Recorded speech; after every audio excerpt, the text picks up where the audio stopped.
Malia n'en pouvait plus. Depuis des semaines, elle vivait comme une machine usée. 3 enfants à gérer seuls, un mari souvent absent, des repas à préparer, des uniformes à laver, des cartables à vérifier, le sol à nettoyer encore et encore. Elle avait l'impression de courir derrière sa propre vie. Chaque soir, quand la maison s'apaisait, elle répétait la même prière, les yeux brûlés de fatigue. « Seigneur, envoie-moi juste une seule personne pour m'aider. Une seule. » Un après-midi, alors qu'elle pliait du linge avec le dos meurtri, son téléphone vibra. C'était sa cousine du village, Fatimata. Sa voix pétillait comme un vent chargé de bonnes nouvelles. « Malia, j'ai trouvé quelqu'un pour toi. Une jeune fille du village, sérieuse, polie, réservée, très propre. On me l'a recommandée. Si tu veux, je te l'envoie. » Le cœur de Malia bondit, un souffle de soulagement. « S'il te plaît, envoie-la le plus vite possible. Je vais la récupérer à la gare. » Le lendemain, sous un soleil écrasant, la gare grondait. Vendeurs de fruits frits, bus klaxonnant, foule agitée. Assise sur un banc, une adolescente frêle tenait une petite valise contre elle. Elle se leva dès que Malia s'approcha. « Bonjour, madame. Je suis Sally. Fatimata m'a expliqué.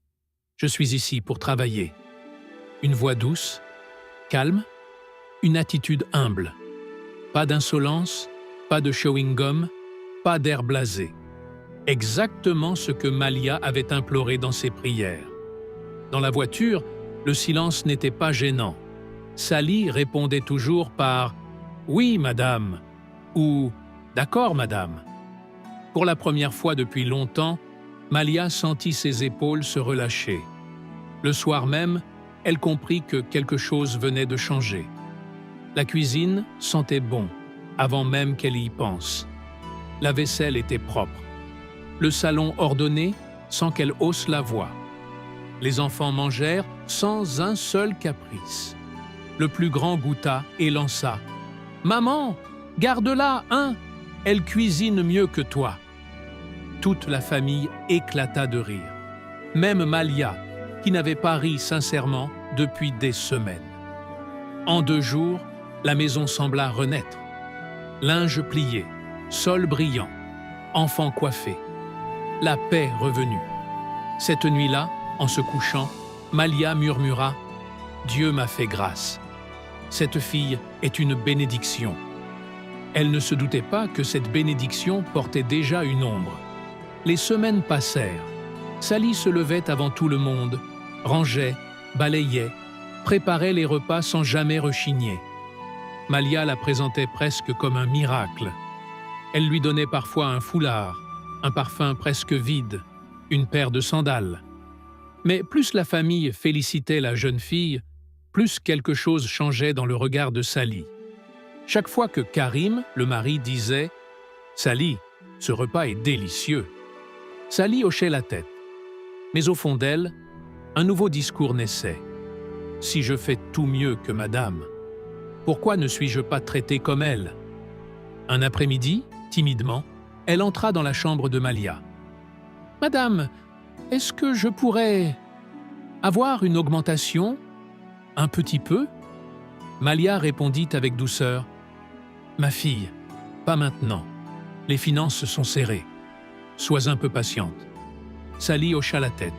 « D'accord, madame. » Mais en refermant la porte derrière elle, son regard s'assombrit.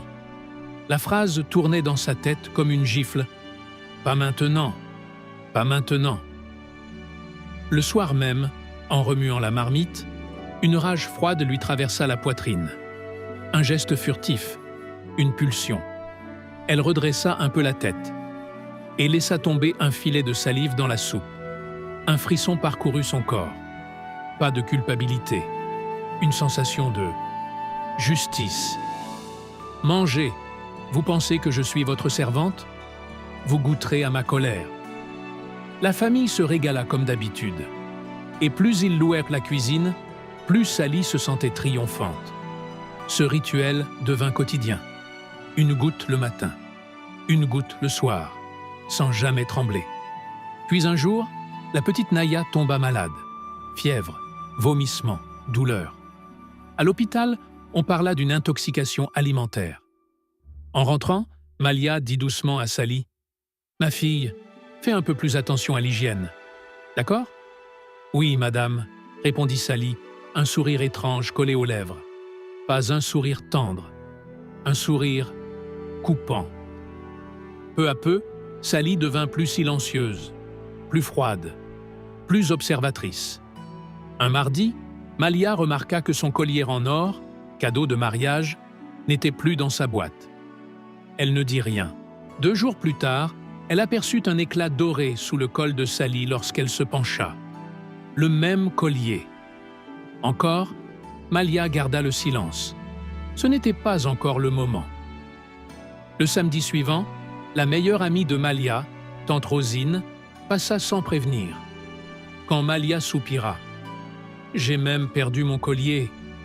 Il était précieux. » Rosine tapa dans ses mains. « Appelle la fille tout de suite. » Sally arriva, chiffon en main. Rosine lui lança sans lui laisser le temps de respirer. « C'est toi qui as pris le collier, petite ingrate !» Sally éclata en sanglots. « Non, madame, je vous jure, je n'ai rien pris. » Malia intervint.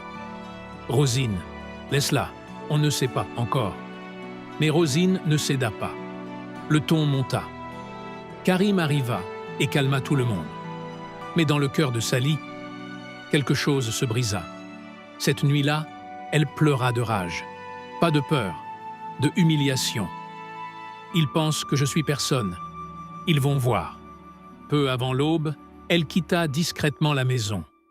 Elle marcha jusqu'à la cabane de vieux Lamant, un homme connu pour ses pratiques dangereuses. Quand il ouvrit la porte, elle dit d'une voix glaciale « Je veux qu'elle meure ». Le vieil homme la fixa longtemps. Pourquoi elle ? Elle m'a humiliée. Elle vit comme une reine pendant que je me tue pour elle. Je veux sa vie, sa place, son mari, sa maison. Laman sortit une petite fiole sombre. Une seule gorgée, et elle ne verra pas le matin. Mais réfléchis, tout revient un jour. Sally sourit. Peu importe. Donne.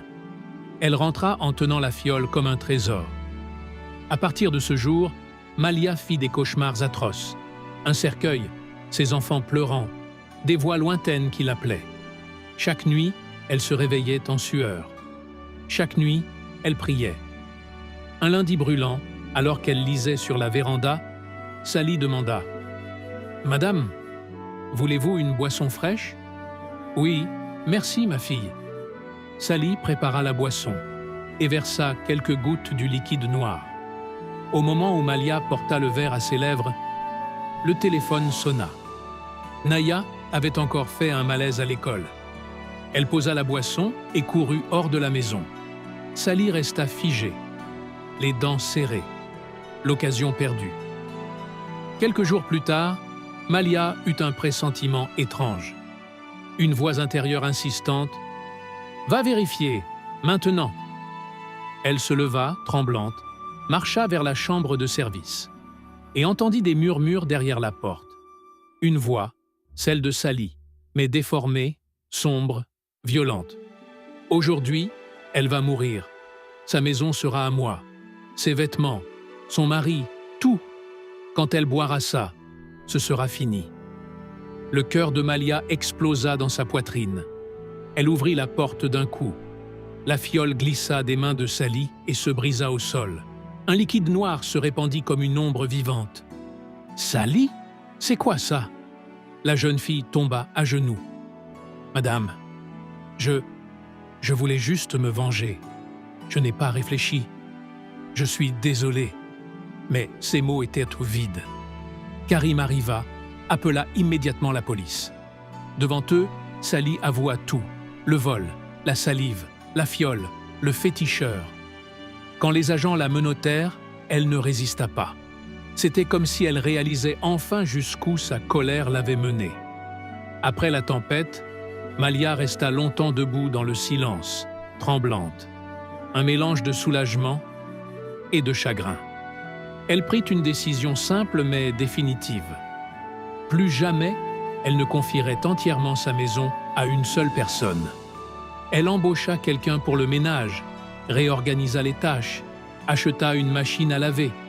Et chaque nuit, elle continua de prier, non plus par peur, mais par gratitude. Avec le calme revenu, une vérité s'imposa à elle. La blessure la plus profonde vient rarement d'un ennemi. Souvent, elle vient de celui qu'on pensait pouvoir accueillir.